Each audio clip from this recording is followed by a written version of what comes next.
Teringiz qichishadimi? Tez kasal bo'lasizmi? Bo'g'imlar yoki buyraklar bilan muammolar boshlandimi? Ko'pchilik buni alohida kasallik deb o'ylaydi. Aslida esa organizm muammo haqida bosqichma-bosqich signal beradi. Avvaliga terida qichishish, ko'rish toshmalar paydo bo'ladi. Keyin esa quloq, tomoq va burun bilan bog'liq muammolar tez takrorlanadi. Vaqt o'tishi bilan organizm o'z zaxirasini sarflay boshlaydi. Bu tishlar, suyaklar va bo'g'imlar holati ham ta'sir qilishi mumkin. Buyraklar esa organizmdagi barcha chiqindilarni filtr qiladi.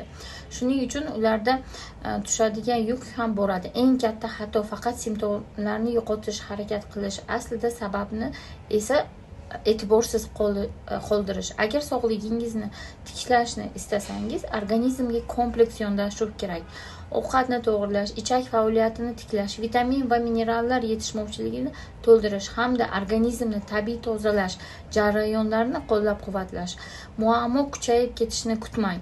Izohda sog'lik deb yozing. Sizga organizmni to'g'ri va xavfsiz tiklash qayerdan boshlash kerakligini tushuntirib beraman.